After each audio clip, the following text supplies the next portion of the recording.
자, 신약성경 로마서 3장 27절 말씀. 자, 우리 한 절 말씀인데요. 자, 우리 같이 한 목소리로 읽어보겠습니다. 자, 시작. 그런즉 자랑할 때가 어디냐? 있을 수가 없느니라. 무슨 법으로냐? 행위로냐? 아니라 오직 믿음의 법으로니라. 아멘. 아멘. 자, 오늘은 감사 네 번째, 예수님만 자랑하게 하심이란 제목으로 은혜를 같이 나누도록 하겠습니다. 우리 지난주에 고난주간 우리가 또 잘 보냈는데요. 또 이번 주 이제 부활 이후에 이제 또 3일 동안 우리가 또 말씀을 또 같이 나누고자 합니다. 사실은 뭐 지난주나 이번 주 이제 한 세트입니다. 한 세트인데요. 좀 어떠세요? 이게 부활절 끝날 거 할 거 다 하고 또 3일을 하려니까 여러분들이 또 이제 기분이 어떠실지, 마음가짐이 어떠실지 참 모르겠습니다. 그런데 이제 항상 제가 이제 항상 가지고 있는 생각은 고난을 묵상하는 것도 중요한데 그리스도인들에게 더 중요한 건 부활을 묵상하는 거거든요. 그러다 보니까 이 부활을 어떻게 의미 있게 보낼까?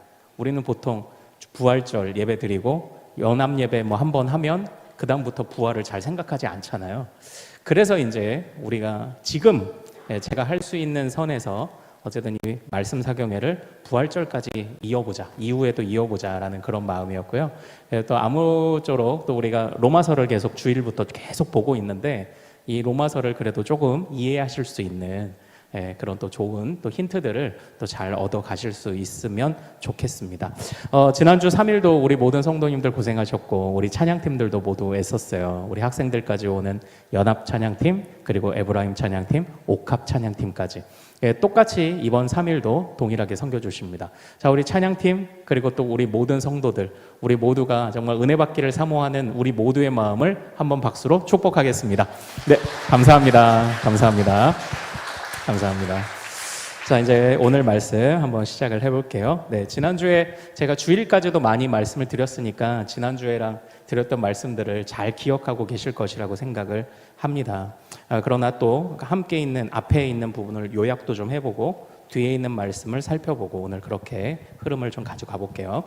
그 어느 백화점에서 사람들이 아주 이렇게 많은 사람들이 쇼핑을 하고 있는데 어느 한 어린아이가 진짜 백화점을 아주 그냥 소란을 피우며 소리를 지르면서 그냥 막 뛰어다니는 겁니다.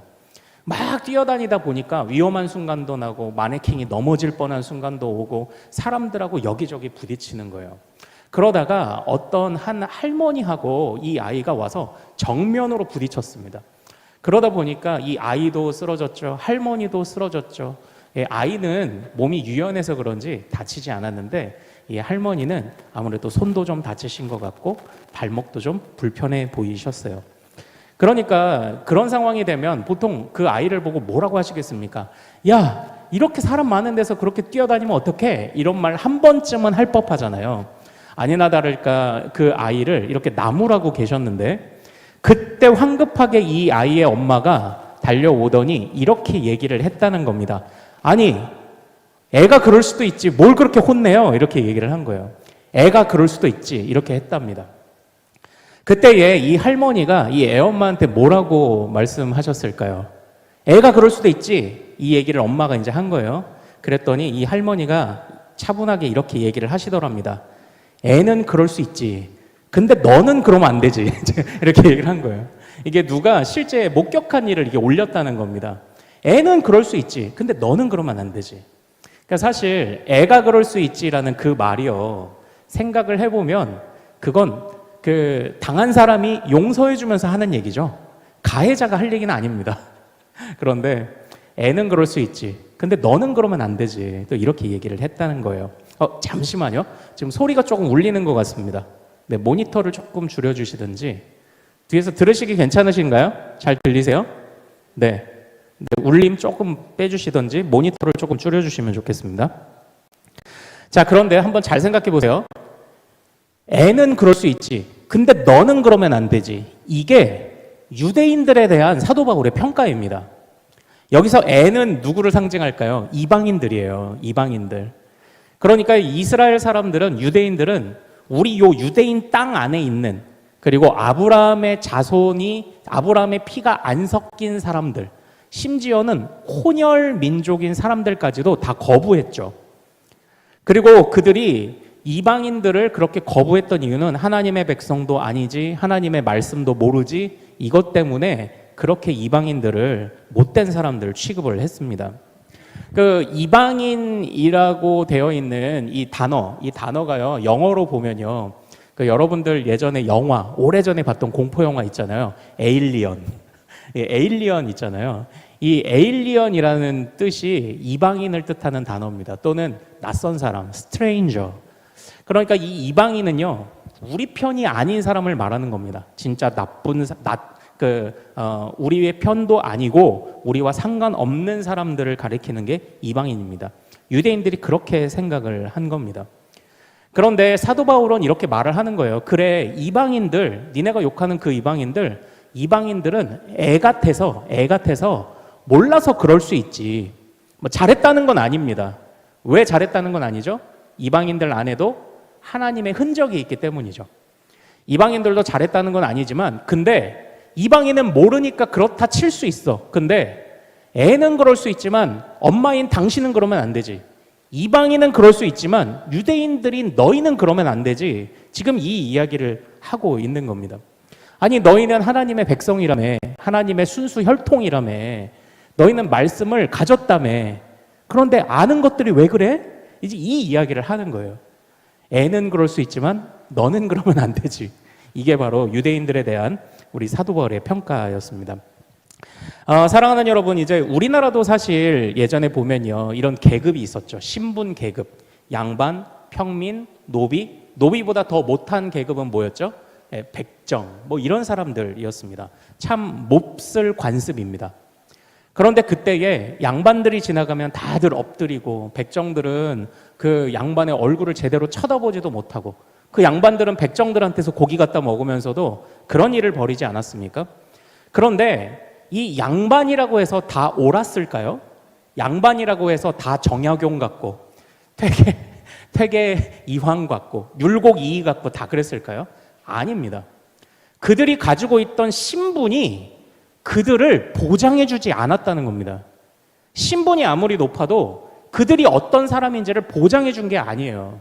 그러니까 차라리 양반이어도 백정이나 노비만 또 못한 사람들이 이제 있었던 것 아닙니까? 마찬가지로 사도 바울이 말하고 있는 것도요, 하나님의 백성이라는 신분만으로 그 사람을 다 설명해낼 수 없다고 말을 하고 있습니다. 또한 하나님의 백성이라는 순수 혈통이라는 것만으로도 그 하나님의 심판을 다 피할 수 없다고 지금 말씀하고 있는 겁니다. 그래서 이 유대인들이 하나님께 받았던 책망이 바로 이제 이것이죠. 하나님께 받았던 책망. 하나님의 말씀을 먼저 알게 됐으면서도 알만한 사람인데 왜 그러고 사니? 지금 이 이야기를 사도 바울의 입을 통해서 이 유대인들을 책망하고 있는 것 아닙니까? 그 말씀을 왜 거울 삼지 않니? 그 말씀으로 왜 자기 성찰하지 않니? 왜 그 좋은 말씀을 가지고 자꾸 회초리로만 쓰니? 이방인들을 때리는 왜 욕하는 회초리로만 쓰니? 너한테 욕할 수 있는 권리를 준 것도 아닌데 왜 자꾸 회초리로만 쓰니? 지금 이거를 사도 바울이 책망하고 있는 것 아닙니까? 근데 사랑하는 여러분, 이제 우리가 이 자기 성찰이라는 주제를 제가 지난주에 굉장히 중요하게 이제 같이 나누지 않았습니까? 그러니까 이 부분을 묵상을 하면요, 참 생각나는 것들이 많더라고요. 그러니까 저도 항상 이제 좀 조심해야 되겠다고 이제 생각했던 순간들이 있었는데요. 뭐냐면 이제 어릴 적에 보면 저희 아이들을, 이제 자녀들을 이렇게 혼낼 때가 있지 않습니까? 그래서 이제 저희 첫째 아이든 둘째 아이든 저한테 이제 막 엉덩이 맞을 때도 있고, 손으로 이제 뭐 잘못한 장난감 던지거나 뭐 이러면 어떻게 해요? 보통 엄마 아빠들이 손을 때리죠. 야, 어디? 막 이러면서 맴매! 막 이러고 막 무서운 표정 짓고 그러면 막 아기 울고 뭐 이런 혼을 내는 그런 경우들이 있지 않았습니까? 근데 이제 뭐 맴매도 하고 엉덩이도 때려보고 무섭게 소리도 지르고 이제 하는데요. 이제 제가 좀 아차했던 순간들이 뭐냐면, 당연히 사랑의 매라고 생각을 했고요. 부모이기 때문에 바로 잡아줘야 된다는 정당성을 가지고 했다고 생각했는데, 혼내고 나서 지난 그 시간들을 조금 이렇게 돌아보다 보니까요, 제가 감정적이었던 순간들이 제법 되는 겁니다. 내가 사랑의 매야, 이거는 부모니까 해야 되는 거야, 할 수 있는 거야 라고 생각했는데 혼냈던 순간에 많은 경우가 감정적으로 혼냈던 경우가 있더라고요. 다시 말하면 뭐냐면 그 안에 사랑이 없었던 것 같아요. 이제 이런 생각이 드는 순간들이 있었던 거예요. 그래서 이제 그때부터 약간 그 아이들을 뭐 혼낼 때 조금 방법을 좀 달리 해야 되겠다. 그래도 내가 막 손을 대는 거는 좀 하지 말아야 되겠다. 이런 생각을 좀 해보기도 했었던 것 같습니다. 그 순간을 돌아보면 정작 사랑이 있었는가? 그런데 유대인들이 바로 그런 모습이었죠. 유대인들이 하나님의 말씀을 가지고 회초리로는 쓰는데 자기 자신도 돌아보지 못하고 회초리로는 쓰는데 이게 사랑이 없어요. 근데 나는 하나님의 자식이기 때문에 하나님의 백성이기 때문에 이 회초리를 당연히 들 수 있다고 생각하는 겁니다. 사랑의 매라고 생각하는데 다분히 유대인들이 이방인을 향해 보여준 모든 모습에는 감정이 섞여 있었죠. 그래서 이제 저도 한번 이런 자기 성찰 문제, 내가 사랑이 있었나 계속 돌아보게 되는 것 같습니다. 뭐 지금도 그렇고요. 계속 그렇습니다. 또 이제 뭐 여담으로 이게 이렇게 혼낸다고 막 세게 혼낸다고 해서 안 통하는 순간도 있는 거예요. 그래서 우리가 자녀들을 어떻게 잘 영역할지도 고민해야 되는데 이제 저희 첫째 같은 경우는 제가 이렇게 혼내면 막 무서워했거든요. 막 아빠 무섭다고 그랬거든요. 근데 그 저희 둘째는 제가 어디 못된 손하고 이렇게 딱 때리잖아요. 그러면은 얘는 이래요. 아프잖아. 그리고 제 얼굴을 빡 이렇게 때려가지고 제가 그때부터 우리 둘째는 잘 안 때렸어요. 안 통하는 아이들이 있는 거야. 근데 핵심은 참 이 사랑이라는 걸 담아내기가 참 어렵다는 겁니다. 사랑으로 하는 게 참 어려워요. 근데 유대인에겐 그게 없었던 거죠. 우리가 돌아봐야 하는 부분도 그겁니다. 그 말씀, 그 좋은 말씀을 가지고 1차적으로 나에게 먼저 적용하지 않았고, 이게 우리가 계속 살펴본 말씀이죠. 그리고 그 안에 사랑도 없었고 그냥 당연히 정죄할 수 있고 당연히 회초리를 때릴 수 있을 것이라고 생각을 해왔던 것이 이제 우리들의 미련한 모습이죠. 그래서 사도 바울이 자기 스스로를 자책하며 또 유대인들을 책망하며 뭐라고 말했습니까? 다른 이는 가르치려 들면서 너 스스로는 왜 가르치려 하지 않냐? 이제 이렇게 책망을 한 거였잖아요. 이 사도 바울의 지적이 우리에게 참 많은 교훈을 주죠. 사실 사도 바울이 이렇게 말을 하게 되는 데는 좀 배경이 있어요. 이 로마 교회뿐만 아니라 다른 많은 초대교회에 이 초대교회가 생겨나고 그들 안에 성령의 역사도 나타난다, 뜨거움도 있다 하는데 사실 문제점도 있었어요. 우리가 초대교회로 돌아갑시다 이런 얘기들을 이제 많이 하는데 저는 초대교회로 가자 그러면 좀 무서워요. 우리가 흔히 초대교회로 돌아가자 그러면 서로 물건을 통용하고 사람마다 두려워하고 교회를 사람들이 무서워합니다. 두려워합니다. 하나님의 능력이 막 나타나니까. 그래서 돌아가자고 하지만 그런데 초대교회는 문제가 없던 교회가 아닙니다. 초대교회는 대차게 싸우는 교회고요. 이단의 침투도 많았고요. 또 특별히 그들 안에 문화 갈등이 있었어요. 이 로마의 교회도 어떤 문화 갈등이 있었냐면 처음에 이 로마 교회는 말하자면 이방인들이 섞여 있는 교회잖아요. 그러다 보니까 아직 이 유대인들이 옛버릇을 못 버린 겁니다. 그래서 그리스도인이 되었음에도 불구하고 이 유대인 출신 그리스도인들이 이방인들에게 요구했던 게 뭐냐면 할례를 요구하는 겁니다. 그러니까 유대인들이 했던 것처럼 똑같이 그런 할례들을 요구하는 경우가 이제 많았던 겁니다. 그런데 이 사도 바울이 보면요, 이런 문화적인 충돌, 이방인 출신 그리스도인 그리고 유대인 출신 그리스도인 안에 있는 이 문화적인 충돌을 보는 거예요. 너희가 할례를 받아야 된다. 다시 말하면 그리스도인이 되려면 유대인처럼 되어야 된다라는 것을 이 주장하는 사람들이 교회 안에서 자꾸 힘을 받기 시작을 하는 겁니다. 근데 또 이방인들도 하나님의 택한 백성이고 나보다 말씀도 더 잘 알고 이런 사람들이 말을 하니까 자꾸 기가 죽는 겁니다. 잘 분별을 못하고 따라 해야 되나? 이제 이런 생각으로 교회 안에 문화의 충돌이 생기는 겁니다. 사랑하는 여러분, 오늘날은 어떻습니까? 오늘날도 교회 안에 문화 충돌이 있죠. 올해 안에도 교회 문화 충돌이 있습니다. 예전에 이제 좀 엄하신 담임 목사님 밑에서 전도사 사역을 했었는데요. 그때 아마 말씀드린 적이 있었던 것 같은데 이상하게 저희 학생부 예배실에 요 프로젝트 스크린이 설치가 잘못돼서 강단에 이렇게 서 있으면 이 스크린 불빛이 이렇게 얼굴을 반쪽을 비추는 거예요. 그럼 뒤에 있는 스크린에는 제 얼굴만큼이 가려지는 겁니다. 그래서 제가 강단을 이렇게 이제 옮겼어요. 빛이 제 얼굴을 자꾸 저도 성가시고 아이들도 안 보이고 이러니까.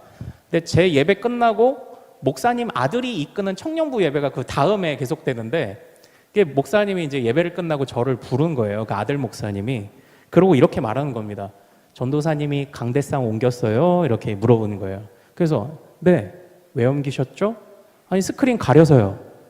이렇게 얘기했는데 그때 갑자기 다른 목사님들한테 목사님 저기 블라인드 좀 쳐요. 이제 창문 유리로 돼 있는 사무실이었거든요. 유리로 돼 있는 사무실인데 블라인드를 이렇게 치더니 갑자기 일어나서 저한테 뭐라고 하셨냐면 하나님이 계신 강대상을 옮겨! 이러면서 예, 제가 전도사 때 당한 일이에요. 제가 그 교회에 아마 제일 짧게 있었던 것 같습니다. 1년 반 만에 이제 거기를 나왔죠. 문화 충돌입니다. 예, 그 교회에서는 이제 그랬었던 것 같습니다. 근데 좀 고민은 되죠. 아, 이 교회는 하나님이 강대상에 갇혀 계시는구나. 이런 생각을 한번 해보게 되는 겁니다.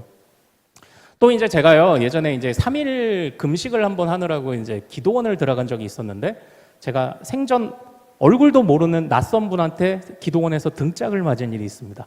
왜냐하면 어디 성경을 베고자 기도하다가 금식도 하고 좀 지쳐가지고 성경을 베고 이렇게 있는데 등짝을 빡 이러고 눈을 딱 떴더니 어디 성경을 베고자 하나님의 말씀인 성경을 그래가지고 예 그때도 이제 한번 좀 고민이 되는 또 순간도 있었습니다.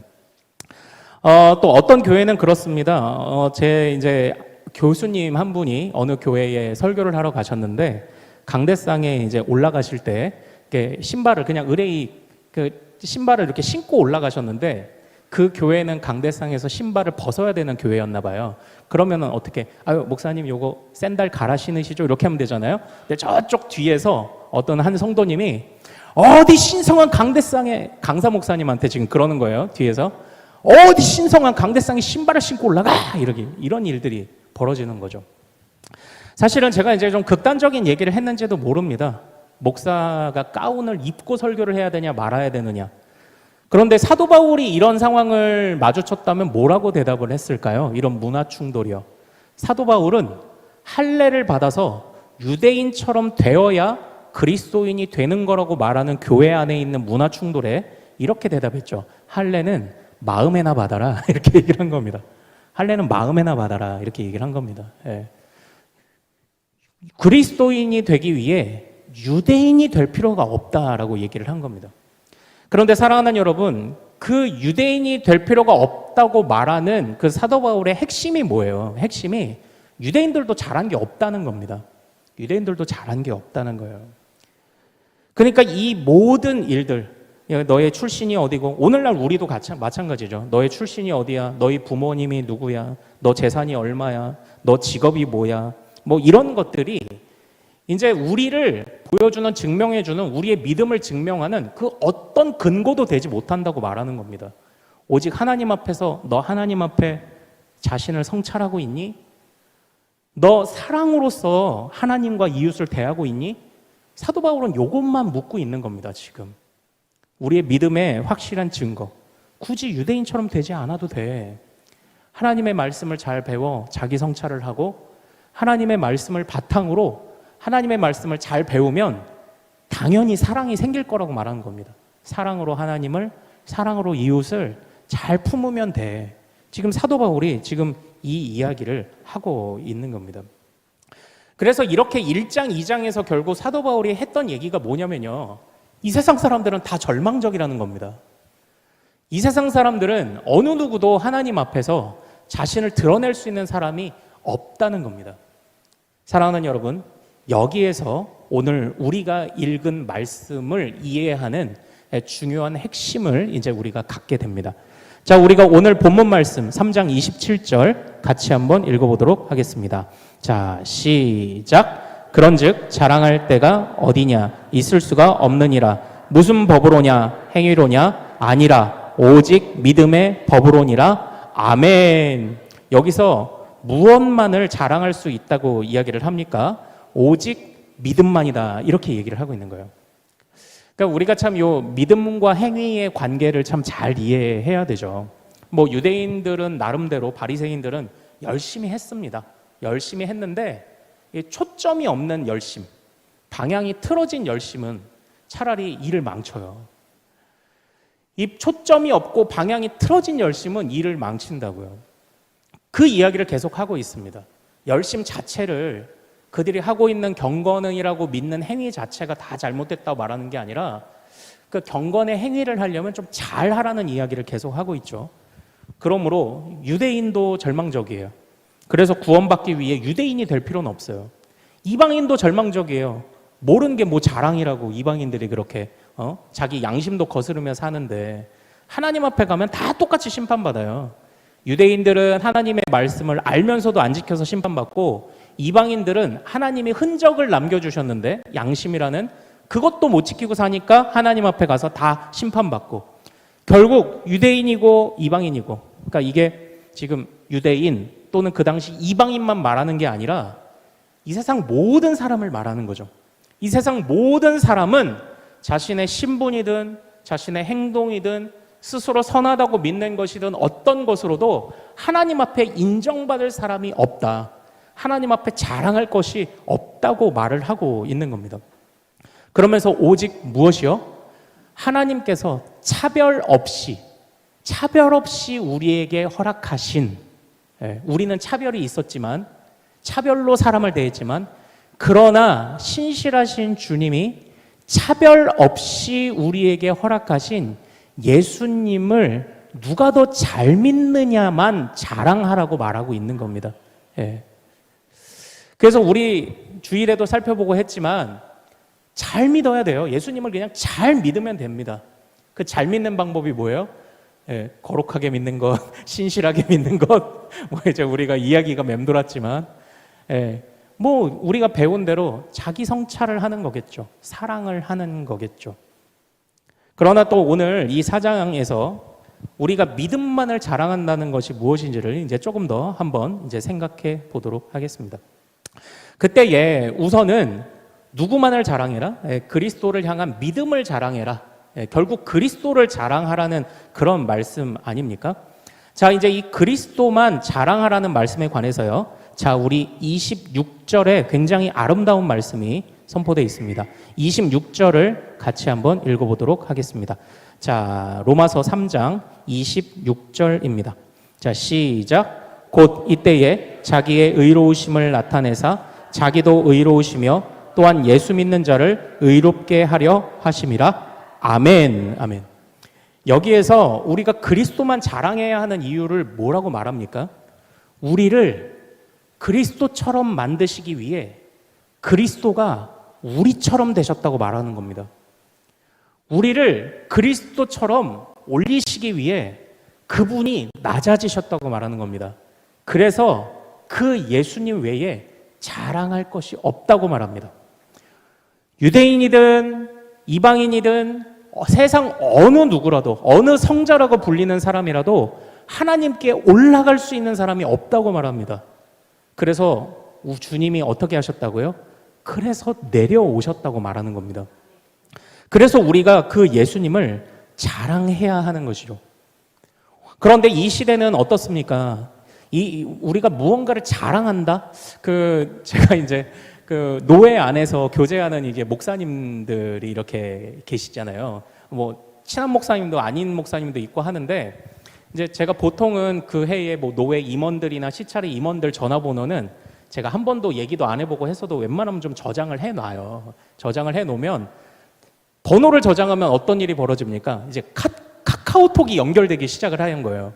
그래서 어느 목사님 카카오톡이 이렇게 돼서 그분의 프로필을 이렇게 한번 보는데 보통 목사님들 프로필에는 뭐가 있을 것 같으세요? 무슨 사진이 있을 것 같으세요? 참고로 제 프로필에는 뭐가 있는지 아십니까?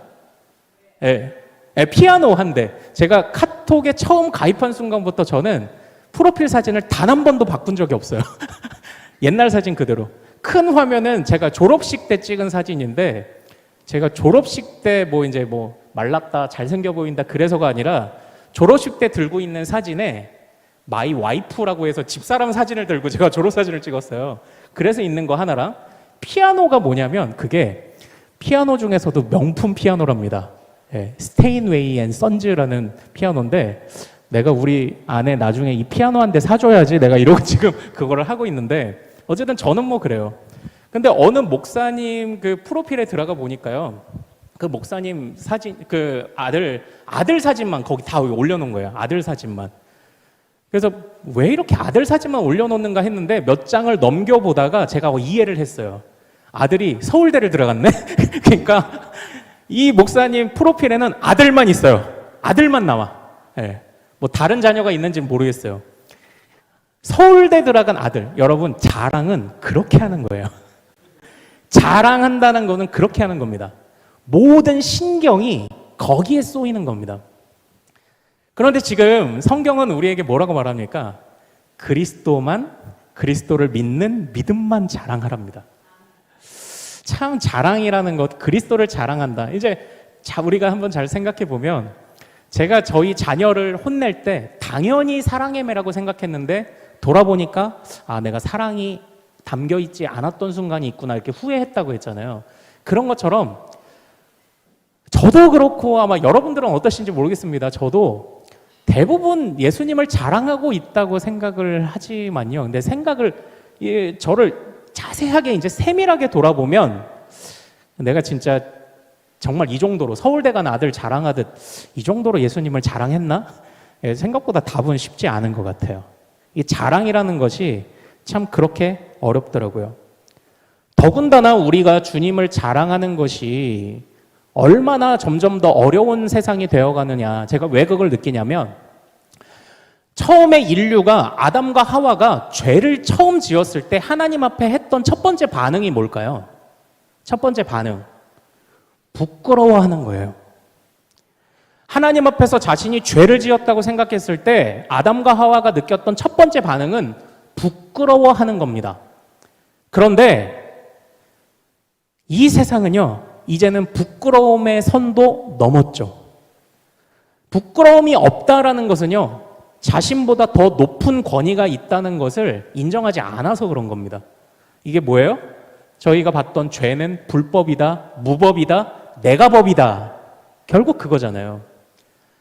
예전에는 그런 얘기들을 하시더라고요. 이제 저희 선배님들은 사람들이 담배 피우고 지나가다가 그 교회 앞을 지나가면 이제 살짝 이렇게 좀 가리고도 가고 왠지 이제 좀 그렇다고들 하시더라고요.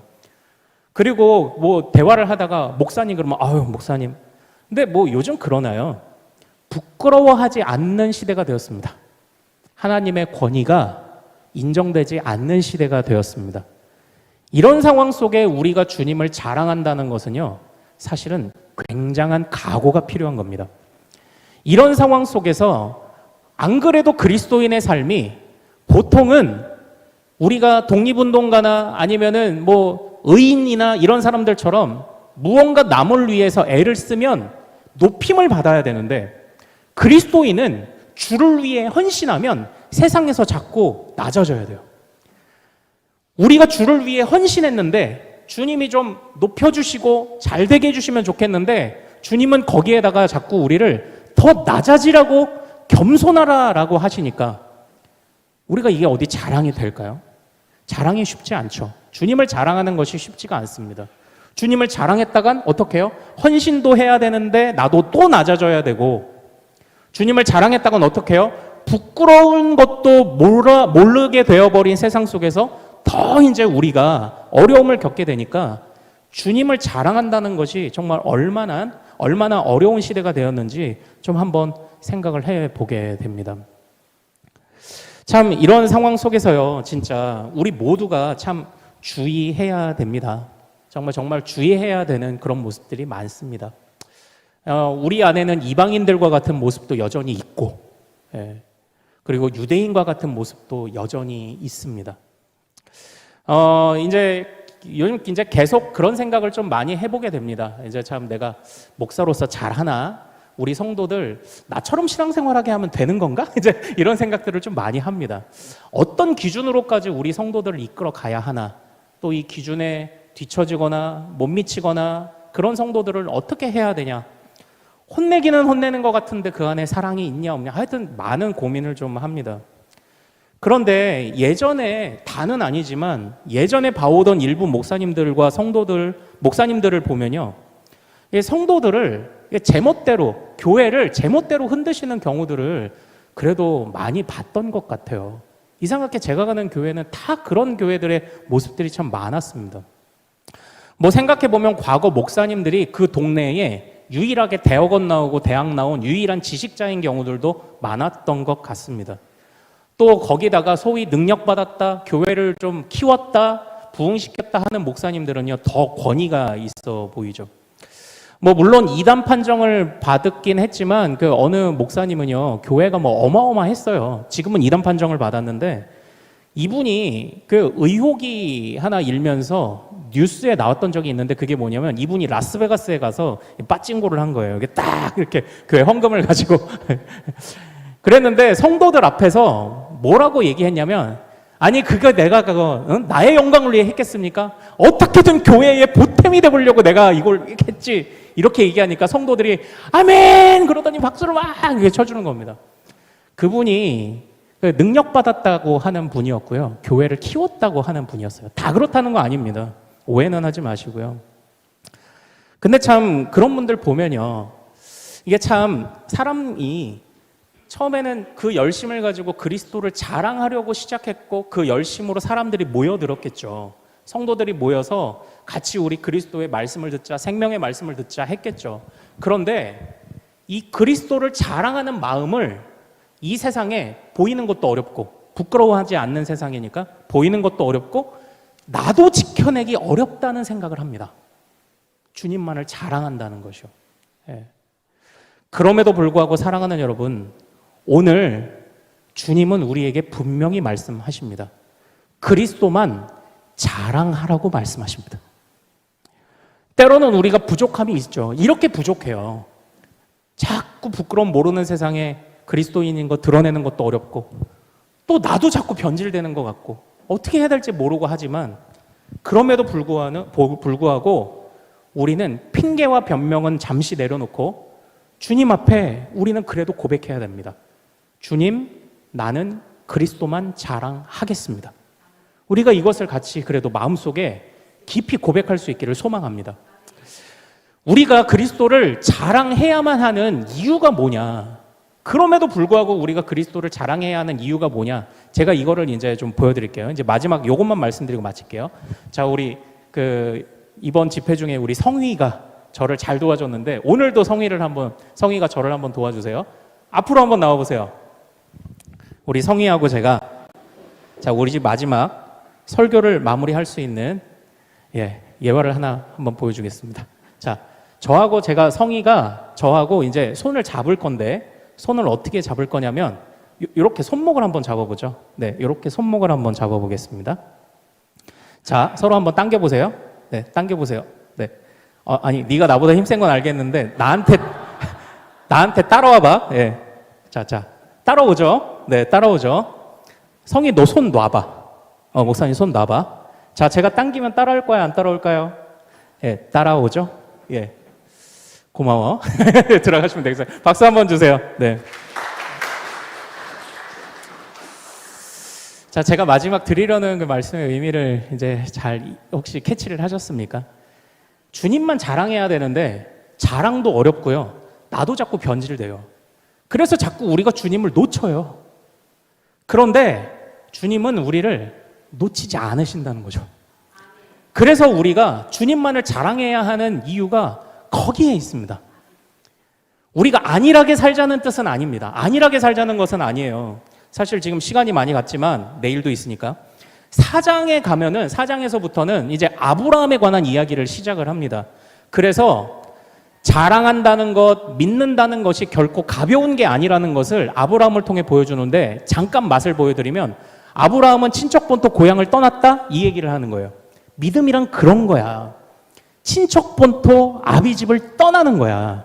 이 정도가 믿음이야라고 이 믿음의 위대함을, 믿음의 무게감을 강조하는데, 그러나 이 사도 바울이 어쨌건 이 3장 안에서 감사하고 확신하고 있는 것은, 주여 나는 이렇게 이방인이든 유대인이든 나는 이렇게 부족하고, 주님을 자랑하려고 해도 부끄러움을 모르는 세상 속에 나도 자꾸 물들어가고, 주님을 자랑했다고 생각했는데 자꾸 내가 변질되고, 주님 내가 어떻게 될지 모르겠습니다 하는 중에도, 그럼에도 불구하고 주님이 우리의 그 작은 믿음을 어여삐 보셔서, 우리는 놓칠 때가 있지만 주님은 우리를 절대 놓치지 않으셔서 하나님의 기준까지 우리를 데려가신다는 확신을 사도 바울이 하고 있는 겁니다. 누가 그걸 하시죠? 부활하신 주님이 하시는 겁니다. 우리를 그리스도처럼 만드시기 위해 주님이 내려오셨죠. 내려오시고 끝나셨습니까? 그분이 부활 승천하셔서 우리가 그리스도의 높이로, 그리스도의 의로움으로 아버지께 인정받을 수 있는 대로 올라갔다는 것을 주님의 부활이 증명한 줄로 믿습니다. 주님의 부활 승천을 통해 내려오신 주님이 우리를 올려주신 거구나, 이걸 확신하게 되는 겁니다. 어제 우리가 배웠죠. 주님의 부활은 뭐의 증거예요? 주님이 이전에 하신 말씀이 성취됐다는 것의 증거고, 앞으로도 남은 모든 말씀이 이루어질 것이라는 것의 증거라고 배웠습니다. 오늘 우리는 또 하나 부활의 중요한 그 의미를 보게 됩니다. 주님이 부활 승천하셔서 우리를 올려주셨습니다. 우리가 때로는 주님을 놓칠지라도. 그러므로 사랑하는 여러분, 우리가 안일해져서 놓쳐도 되겠지 뭐 이러자는 건 아닙니다. 우리 이제 내일 믿음하고 관련해서 또 살펴보겠지만, 그러나 분명히 우리 가슴에 새깁시다. 나는 주님만, 주님을 따라가는 내 믿음만을 자랑하겠습니다. 이것이 오늘 우리의 결단되기를 소망합니다. 자, 우리 같이 좀 찬양하고 기도하기를 원합니다. 예수의 이름으로 나는 일어서리라. 자, 오직 예수의 이름만이 우리를 일으켜 세웁니다. 오직 예수의 이름만을 자랑하는 우리가 되도록 도와주시옵소서. 이 마음으로 우리 같이 찬양하겠습니다. 예수의 이름으로, 예수의 이름으로 나는 일어서리라. 주가 주신 능력으로 나는 일어서리라. 원수가 날 향해 와도 쓰러지지 않으리. 주가 주신 능력으로, 주가 주신 능력으로, 주가 주신 능력으로 일어서리. 예수의 이름으로 나는 일어서리라.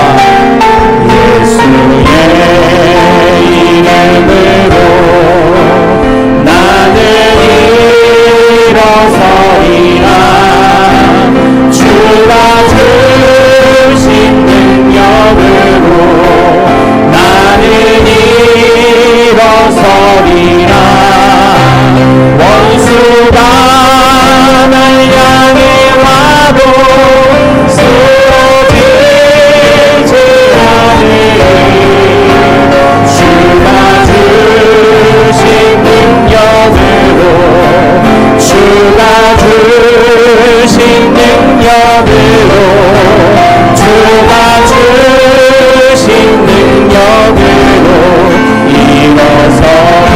예수의 이름으로 나는 일어서리라. 예수의 이름으로 나는 일어서리라. 주가 주신 능력으로 나는 일어서리라. 원수가 날 향해 와도 쓰러지지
사랑하는 여러분, 우리 이 시간 또 말씀을 생각하며 또 먼저 기도하기를 원하는 것은요, 우리가 때로는 넘어지고 실패할지라도 원수가 우리를 흔들고 또 우리 안에 수많은 죄책감과 또 우리 안에 수많은 갈등을 던져주지만, 그러나 나는 끝까지 내가 자랑하는 예수를 붙들리라. 나를 올려주시기 위해 이 땅에 친히 내려오신 주님, 나를 하나님께로 인도하시기 위해 친히 부활 승천하셔서 나도 부활할 것을, 나도 저 아버지께로 올라가게 될 것을 확실하게 보여주신 주님, 그 주님만을 내가 자랑하길 원합니다. 이 세상은 정말 주님을 자랑할 때 부끄러움도 모르는 세상이라 우리를 더 힘들게 하고, 때로는 우리도 변질되는 일들이 너무나도 많지만, 그러나 하나님, 내가 무슨 일이 있어도 주님만을 자랑하겠나이다. 내가 무슨 일이 있어도 이 믿음 포기하지 않겠나이다. 하나님을 이 마음으로 우리 주여 한번 부르고 같이 기도하겠습니다. 주여!